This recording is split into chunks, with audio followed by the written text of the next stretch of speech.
Vote दा हक छीनन वाली पार्लीमान दा हर मैंबर अवाम दा मुजरिम है। पाकिस्तान तहरीक इंसाफ दे मरकजी रहनुमा फवाद चौधरी ने कहा है कि ऐसी पार्लीमान ते हुकूमत जो लोगों को वोट दा हक छीनन दी करारदादा मंजूर करे, इसका हर मैंबर अवाम दा मुजरिम है। समाजी राबते की वैबसाइट ट्विटर से अपने पैगाम में रहनुमा PTI फवाद चौधरी ने कहा है कि वकला ने अज एक बार फिर हुकूमती टाउटा का मुँह काला करके योम सियाह मनाया। हुकूमती वकला की योम सियाह मनाने की अपील बुरी तरह नाकाम हो गई। मुल्क भर वकला मामूल के मुताबिक अदालतें पेश हो रहे हैं। अपने एक और ट्वीट रहनुमा PTI का कहना है कि हुकूमत की सुप्रीम कोर्ट के जज साहिबान के खिलाफ मुहिम की जितनी मुजम्मत की जाए वह कम है।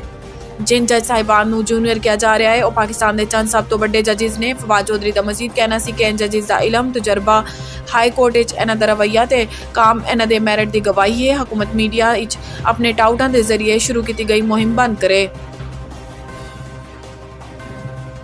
चेक पोस्ट हमला केस अली अमीन गंडापुर के खिलाफ इंसदाद दहशतगर्दी की दफात खत्म। इंसदाद दहशतगर्दी अदालत सरगोदा ने चेक पोस्ट हमला केस अली अमीन गंडापुर के खिलाफ इंसदाद दहशतगर्दी की दफात खत्म कर दी ते रहनुमा PTI ने एक रोज़ा रिमांड से पुलिस के हवाले कर दिता। ATC ने तहरीक इंसाफ के रहनुमा अली अमीन गंडापुर के मजीद 14 रोज़ा जिस्मानी रिमांड से महफूज फैसला सुना दिता। सरगोदा की इंसदाद दहशतगर्दी अदालत चेक पोस्ट हमला केस की समात हुई। रहनुमा PTI 3 रोज़ा रिमांड मुकम्मल होने तो बाद अदालत पेश किया गया। दौरान समात पुलिस की तरफों 14 रोज़ का मजीद रिमांड तलब किया गया। पुलिस ने इस अदा करते हुए कहा है कि वारदात इस्तेमाल गड्डी रिकवर करनी है। दलाइल सुनन तो बाद अदालत ने फैसला महफूज कर लिया। बाद अदालत ने महफूज फैसला सुनाते हुए अली अमीन गंडापुर के खिलाफ इंसदाद दहशतगर्दी की दफात खत्म कर दी ते रहनुमा PTI एक रोज़ा रिमांड से पुलिस के हवाले कर दिता। अली अमीन गंडापुर कल भक्कर दे इलाका मजिस्ट्रेट सिविल कोर्ट पेश किया जाएगा।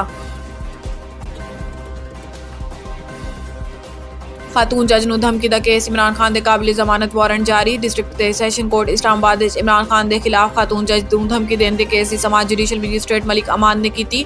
प्रोसिक्यूटर राजा रिजवान अब्बासी ने कहा है कि इमरान खान को अदालत ने जाती हैसियत तलब कर लिया है। इमरान खान की गुज़िश्ता समात हाज़री तो अस्तस्ना की दरखास्त मंजूर नहीं हुई। इमरान खान की अज भी हाज़री तो अस्तस्ना की दरखास्त मंजूर नहीं होनी चाहिए तो इमरान खान के नाकाबिल जमानत वारंट गिरफ्तारी जारी होने चाहिए ने। इमरान खान के काबिल जमानत वारंट गिरफ्तारी वैसे ही जारी ने। प्रोसिक्यूटर का कहना है कि इमरान खान तो इलावा किसी और मुलजिम के नाल ऐसा ही रवैया होंदा है।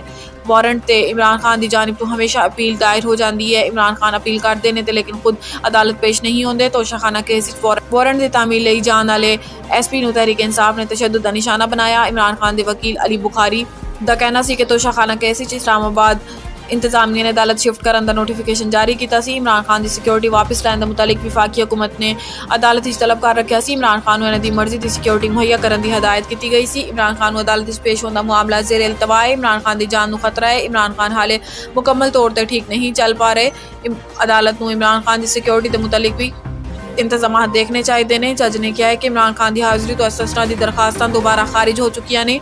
ऐसे फैसल चौधरी का कहना है कि अज नया दिन है तो नई हाज़री तो अस्तस्ना की दरखास्त बनती है। इमरान खान इस तो कबल कचहरी भी आते रहते सी। मुल्क की तारीख साबिक वज़ीर आज़म को सिक्योरिटी ना देने के बायस इन्हां दी जाना चलियां गईयां। सियासतदान मिल के ना बैठे तो खाली जगह कोई और पुर कर देगा। एक इंटरव्यू अमीर जमात इस्लामी सिराजुल हक ने कहा है कि मुज़ाकरात लई हुकूमत ते PTI दी कमेटियां बन गई। मुज़ाकरात लई दीगर जमातों तो भी राबते किए जा रहे हैं। सियासतदान मिल के ना बैठे तो खाली जगह कोई होर पुर कर देगा। इन्होंने कहा है कि इमरान खान ने अपनी मुश्किलात का जिक्र जरूर किया लेकिन मुज़ाकरात लई मुकदमात खत्म करने की शरायत नहीं रखी। मुज़ाकरात लई हुकूमत ते PTI दी कमेटियां बन गई ने। सुप्रीम कोर्ट बिल ते हुक्म इम्तना के खिलाफ पाकिस्तान बार कौंसल का अज योम सियाह मनाने का ऐलान। पाकिस्तान बार कौंसल के मैंबरान ने मीडिया नाल गुफ्तगू करते हुए कहा है कि सबनों आइन और कानून के दायरे रह के काम करना होगा। इलैक्शन लई दूसरे मामलात भी मद्देनजर रखना चाहिए है। पाकिस्तान बार कौंसल के मुताबिक सूबाई असैम्बलियां की तहलील का 100 मोटिव पहले लेना चाहिए सी। पाकिस्तान बार के वाइस चेयरमैन हारून रशीद ने कहा है कि सुप्रीम कोर्ट ने 2 जजिज के कहने से सर्विस मीटर ते खुद नोटिस लिया। इंतखाबात के मुतालिक हाई कोर्ट से जेर इल्तवा केसेस की परवाह किए बगैर चीफ जस्टिस ने 90 रोज़ इंतखाबात का हुक्म दिता। असल अज खुद नोटिस गैर जरूरी तौर पर असैम्बलियां तहलील करने होना चाहिए सी। इन्होंने कहा है कि भारतीय सुप्रीम कोर्ट ने अपने कयाम तो हुण तक सिर्फ 200 मोटिव ले सी ते ओ भी तमाम सुप्रीम कोर्ट्स के जजिस की मुशावरत लिते गए। लाहौर एक सो कॉल्ड गोल मेज कॉन्फ्रेंस हुई। गोल मेज कॉन्फ्रेंस नूं मुस्तरद करदियां हारून रशीद का कहना है कि साडा दरीना मुतालबा सी कि इसको नोटिस से अपील का हक दिता जाए। तमाम सूबाएं वकला नूं मुतहरिक करन। 29 तारीख नूं कोयटा लॉयर्स कन्वेंशन मुनक्किद होएगा।